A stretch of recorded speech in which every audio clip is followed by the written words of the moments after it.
di dalam kitab akidah. Akan tapi maknanya sudah difahami oleh semua yang belajar akidah yang benar.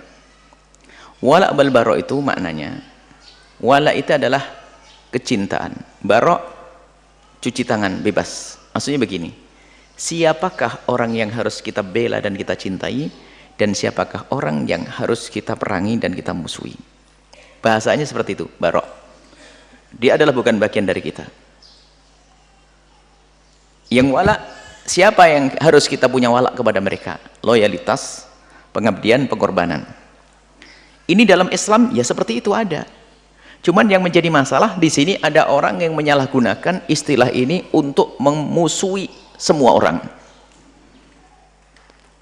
Sehingga misalnya setiap orang kafir harus jadi musuh kita. Lah ini salah.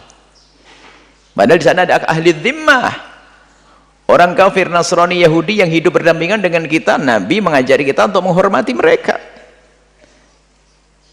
Maka sekarang ada kelompok yang mudah mengkafirkan ini berdasarkan ini.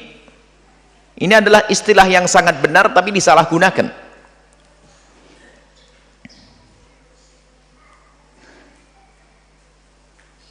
Ya ayyuhalladzina amanu, ini berdasarkan la tattakhidu aduwwi wa aduwwakum awliya.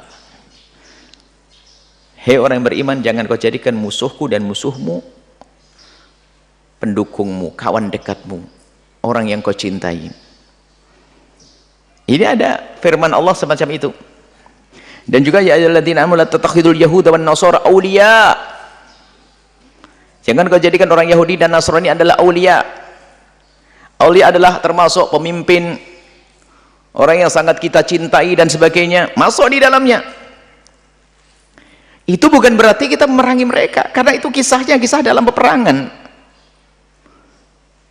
Ayat yang pertama tadi turun kepada salah satu orang, seorang muslim namanya Hatib. Hatib itu adalah, rupanya beliau adalah seorang muslim, tiba-tiba mengirim surat kepada orang-orang di luar Islam mengatakan bahwasanya, asal tahu saja hei kawan dekatku, ada apa? Nabi Muhammad sudah nyiapkan pasukannya, kayak nyiapkan peperangan denganmu. Lah ini kan khianat di dalam. Maka Nabi marah, turun firman Allah semacam itu.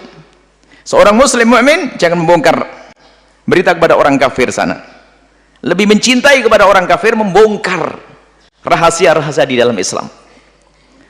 Kemudian yang kedua adalah Abdullah bin Ubay bin Salul, tentang orang Yahudi dan Nasrani, karena mereka lebih dekat kepada orang di luar Islam daripada kepada orang Islam, lebih dekat kepada orang di luar Islam daripada kepada Islam. Sementara dalam keadaan genting, dalam keadaan peperangan, dari masa ke masa orang semacam itu tetap ada. Orang yang salah memilih lawan dan salah memilih kawan.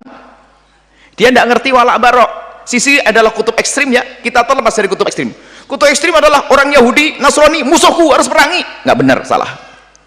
Orang yang tidak beriman kepada Nabi Muhammad, kita perangi, salah. Mereka yang punya seruan semacam itu juga atas dasar walak barok tadi, tapi salah dalam memahaminya walak dan barok. Kita terlepas dari kutub ekstrim ini. Orang yang dikit-dikit mengkafirkan, memusuhi, mengajak perang, meledakkan bom, karena atas dasar ini. Bahkan sampai siapapun yang tidak membela Islam akan jadi musuhku. Ini repot sekali, gara-gara tidak membela saja, diem tok, ikut jadi musuhku. Ini bahaya sekali orang ini. Di sisi lain ada orang yang salah memilih kawan dan salah memilih lawan. Nah inilah turunnya ayat itu. Jadi kalau dengan orang di luar Islam bisa mesra, tapi dengan orang Islam bikin masalah. Ini ada di negeri ini juga ada, lihat, kalau sudah ada yang diganggu orang di luar Islam, langsung bangkit dia. Giliran yang diganggu umat Islam, dia tidak tahu nginep di mana, tidur di mana. Problem ini orang-orang semacam itu. Maka loyalitas kita ini harus kepada Allah dan Rasulnya, kepada agama Allah, agama Rasulullah SAW. Loyalitas pengabdian kita. Kita membela kebenaran. Tapi membela kebenaran pun ada rambu-rambu yang bukan menerjang semua orang. Orang Yahudi, orang Nasrani yang ada di tetangga kita, dia tidak boleh kita perangi. Mereka berbeda agama dengan kita. Ini rambu-rambu di dalam Islam. Lalu musuh kita itu siapa? Itu loh, harus paham itu. Musuh kita adalah mereka yang memusuhi agama kita. yang mengganggu kita, itu musuh kita, yang mengganggu agama kita, yang mengganggu Nabi Muhammad, yang mengganggu Al-Quran, yang mengganggu syariat. Ini adalah musuh-musuh kita. Tapi kalau orang di kiri kanan kita yang belum beragama Islam lalu mereka baik-baik dengan kita, nggak boleh kita mengganggu mereka. Itulah walak barok yang sesungguhnya yang benar itu. Kemudian di situ ada memang orang yang tidak memahami walak barok, sehingga loyalitasnya kepada orang yang tidak boleh dia loyal kepada mereka. Yaitu tadi, seorang muslim lebih mendukung pada di luar Islam. Ada pembantaian kepada kaum muslimin, diam. Tapi di saat ada di luar Islam misalnya ada masalah, wah, membela orang di luar Islam. Ketahuilah bahwa Islam itu adil. Kalau kejahatan dilakukan oleh saudara kita yang muslim, lihat, oleh Sayyidina Umar bin Khattab dihukum dia. Islam itu adil. Jangan mentang-mentang yang melakukan orang Islam melakukan kesalahan lalu dibebaskan, enggak. Kisah anak gubernur yang ada di Mesir, rupanya bajunya diijek oleh satu orang Yahudi atau Nasrani. Seorang anak muda Yahudi mengijek bajunya seorang anak gubernur di Mesir. Rupanya setelah diinjak bajunya begitu, kau siapa nih? Oh, ini orang non muslim. Tempeleng langsung dia, begitu. Merendahkan. Beritanya nyampe kepada Sayyidina Umar bin Khattab. Dipanggillah bapaknya sang gubernur dengan anaknya juga, sekaligus orang Yahudi yang ditempeleng tersebut. Yahudinya kan ngadu ceritanya, saya telah dipukul oleh anak gubernur, mentang-mentang dia anak gubernur, aku dipukul. Wah, anak gubernurnya ya yakin mentang-mentang saya orang Islam pasti dibela, kan gitu. Ternyata setelah ngadep Sayyidina Umar, mana? Kau yang ditempeleng Yahudi? Ya. Kau yang nempeleng anak gubernur? Ya. Kau bapaknya. Kalau bapak tidak bisa mendidik anak, saya akan didik. Apa yang kau inginkan, hei orang Yahudi? Aku pernah ditempeleng. Tempeleng dia. Waduh. Tempeleng dia. Ternyata yang Yahudi itu mendekat di saat akan menempeleng, tiba-tiba melihat wajah Khalifah Umar bin Khattab. Beginikah Islam? Adil seperti ini? Aku masuk Islam saat itu. Oh. Jadi adil. Kalau yang salah saudara kita ya dihukum. Sekarang nggak begitu, yang aneh itu. Sudah orang di luar Islam melakukan kesalahan malah dibela. Padahal itu orangnya sendiri sudah mengaku salah. Sudah minta maaf, ada orang ngaku ustadz bela. Ini kan problem besar.